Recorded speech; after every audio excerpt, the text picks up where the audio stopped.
Key marketing lessons from the book Break Through the Noise: The 9 Rules to Capture Global Attention. Fundamentally, this book is about creating videos, effective videos that go viral, that garner attention. One of the main theses in this book is that we're living in a world where people have too many distractions. And what this means is that nobody cares. Nobody cares about your brand. They don't care about your product. They don't care about you. So the way that you break through all these distractions and get their attention is through emotion and stories. And when you do that effectively, you generate sharing and virality. So creating shareable emotional stories is a central strategy that you should employ. And here's an example of where this is done effectively. Cristiano Ronaldo dressed up as a homeless man and pranked Madrid. So there was an element of surprise there where people are shocked to see this rich celebrity as a homeless man. So, what exactly do people share? Well, in the early days of YouTube and social media, the kinds of things that people shared were music videos, adorable videos, shock and awe videos, pranks, and comedy. And to some extent, these still go viral today. But there are new types of content that are more sophisticated as the internet has matured. And these are the kinds of things that typically people share today. So things that are inspirational, educational, or have a good Samaritan vibe to it. So an example of this is Adobe. Adobe created a video where they're helping people restore lost memories, lost photos that were damaged during a particular hurricane. What you want to do is focus on entertainment and giving your target customers what they want. So, in this particular case, we're looking at pet owners. So, instead of talking about the brand, which is Fresh Pet, which is normally what you would do with an advertising video, talk about the brand, the main benefits, the reasons to believe those benefits. Instead, we're just going to focus on the audience and what they want and what will entertain them. And in this case, it is a bunch of animals sitting around a holiday dinner, which is surprising, it's cute, it's interesting, it's entertaining. There are 5 shareable emotions that you want to focus on. Now, one of the skepticisms that you may have is, well, we can create these entertaining videos that people love and they share, but what is the real benefit to us? And the thing you need to understand is that one of the central driving factors of a brand success, a product success, is simply awareness. Are people aware that you exist? So it's not always necessary to talk about the main benefit or differentiator that your product has, because the overriding problem that most brands have is that nobody knows you exist. And one way to make them know you exist is to break through the noise with emotional stories, emotional videos that are going to get attention, that are going to elevate awareness, and then later you can be more concerned with what makes you different. But a lot of the times people are really not looking for something that's different. They don't necessarily need to be educated about their product. They fundamentally just need to know that you exist because people tend to buy things that are familiar. In other words, things that they know. So let's talk about what these 5 emotions are that you could focus on to create viral videos. The first is happiness. A good example of this was a video about the baby Olympics, a bunch of babies doing Olympic sport competitions. So an example of this is free falling to Earth effectively from space. Empathy. The example I gave earlier about restoring damaged videos from Hurricane Harvey using Adobe software. Curiosity. There was a video that was made called The People versus the School System. That's a very curiosity arousing title. Surprise. An example of this might be a famous wrestler suddenly appears in a store by breaking through a poster that was a picture of him. So, happiness, awe, empathy, curiosity, and surprise. The human emotions that you can focus on.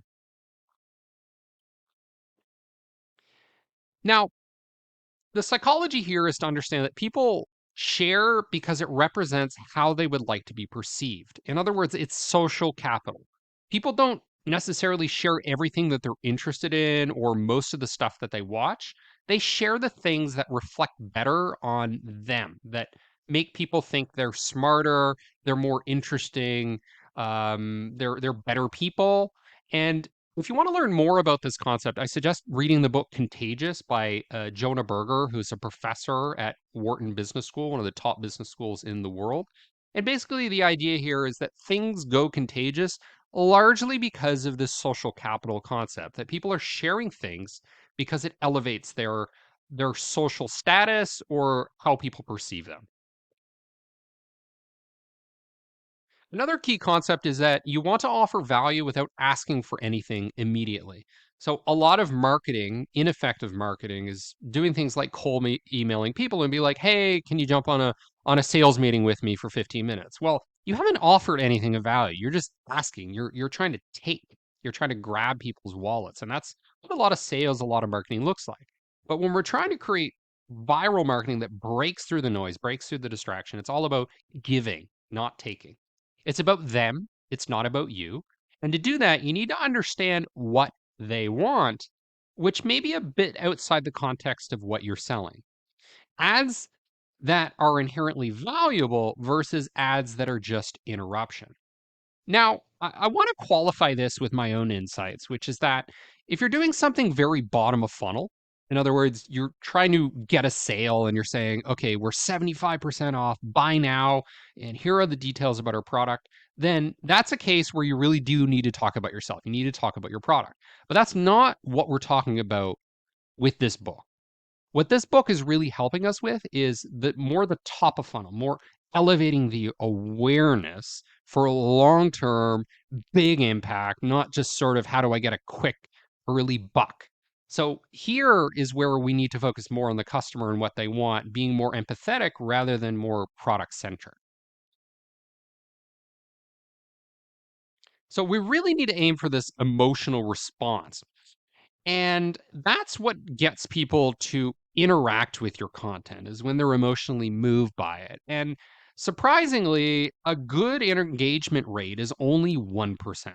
So that's a really what sounds like a very low bar, but when you think about how many ads, how many videos, how many images people see every day on the subway, on social media, it's really quite difficult to get 1 in 100 people to engage with what you're promoting unless you're doing an engagement advertising campaign where you're going to get a lot of inflated metrics using the algorithm. But in the real world, when you're targeting general people, this is can be difficult to achieve.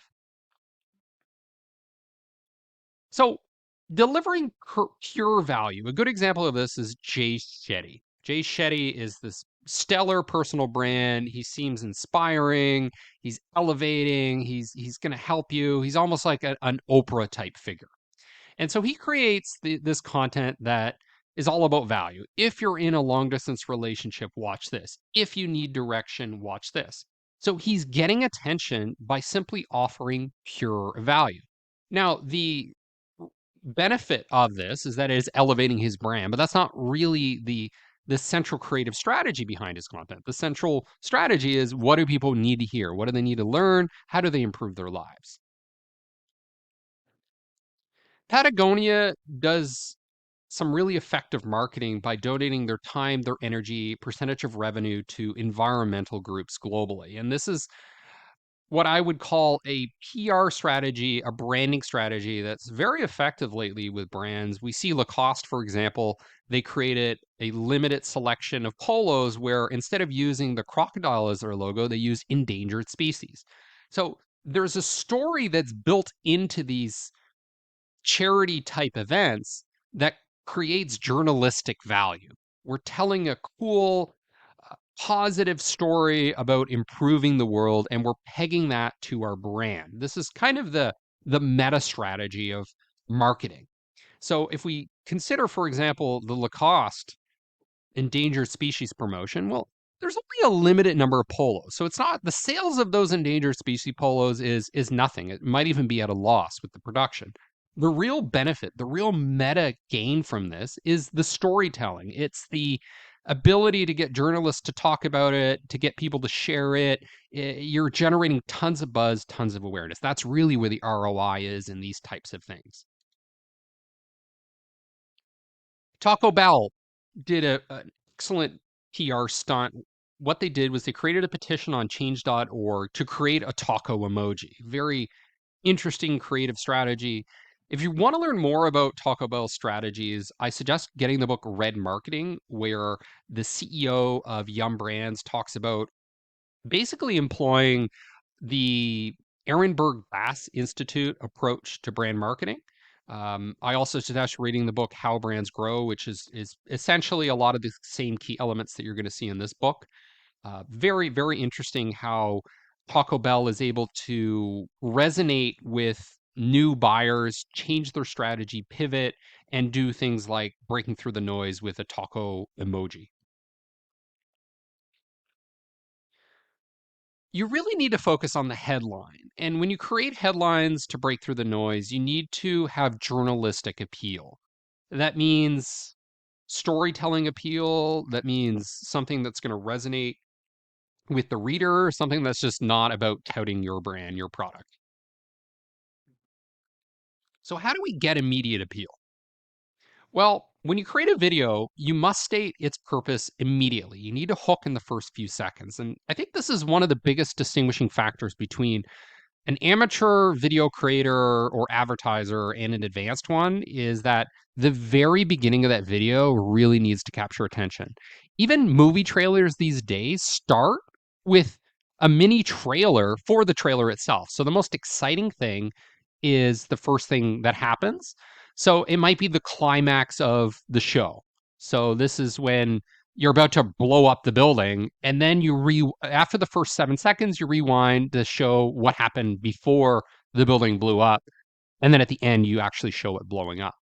So you need to focus on the core shareable concept. So an easy example to understand is baby Olympics. So showing a baby running a 100-meter dash or something. You need to think like a journalist. So what do journalists do? Well, they think a lot about what's trending and what benefits the reader. So, an example of this is trying to promote a Spider Man movie and recognizing that parkour is particularly popular right now. So, you get a man to dress up with a Spider Man outfit doing parkour. That's a journalistic appeal type video. You also have to focus on curb appeal. So, this means getting attention as people are constantly scrolling through social media. And you do this by focusing on the thumbnail, the text, particularly the title text and the beginning of the description, and the first 7 seconds of the video. So, an example of this would be the title, The Amazing Spider Man Parkour. That's a very direct, to the point title for a video.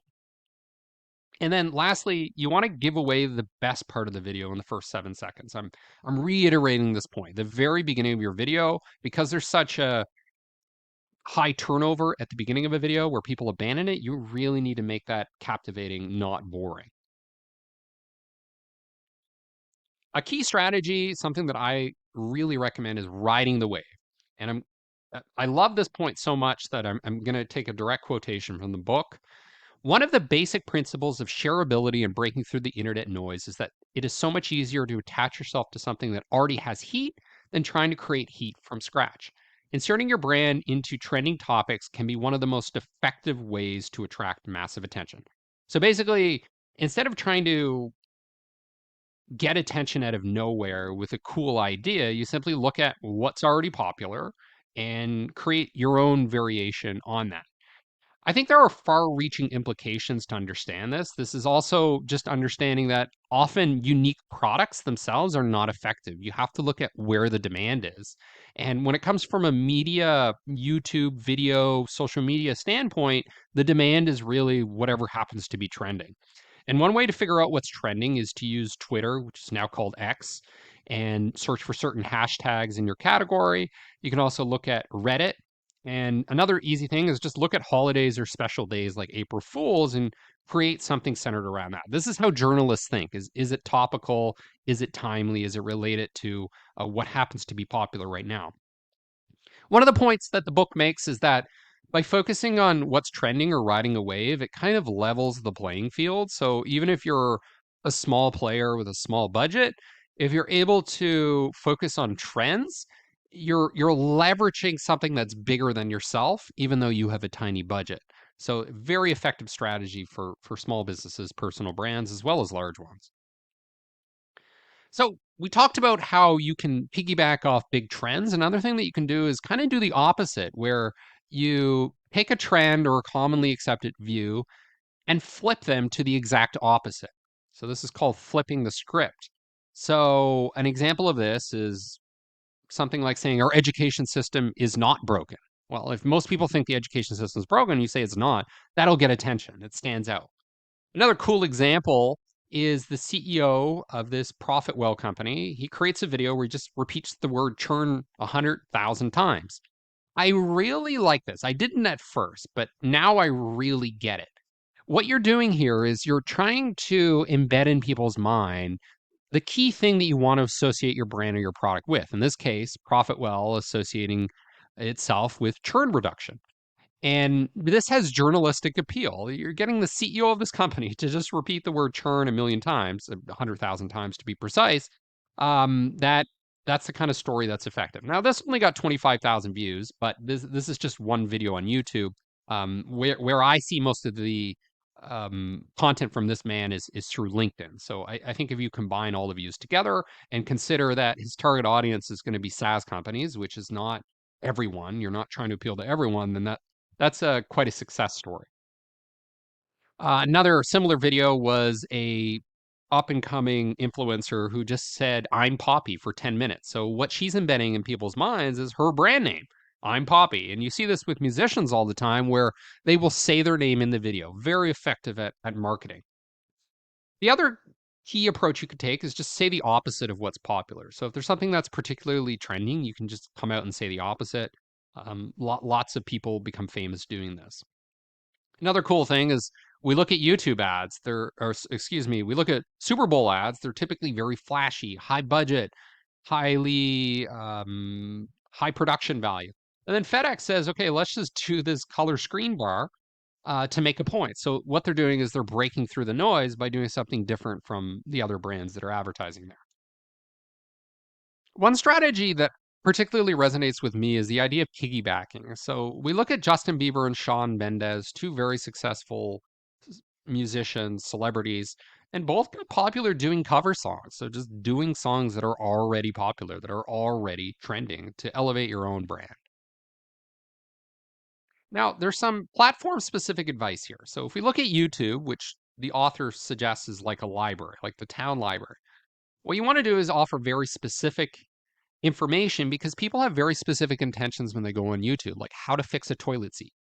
It's hard to go viral on YouTube. Now, my colleagues have had a lot of success going viral on YouTube, but that's in the entertainment space. So a bit different than most people on YouTube that are providing things like business advice, how-to advice can be very difficult.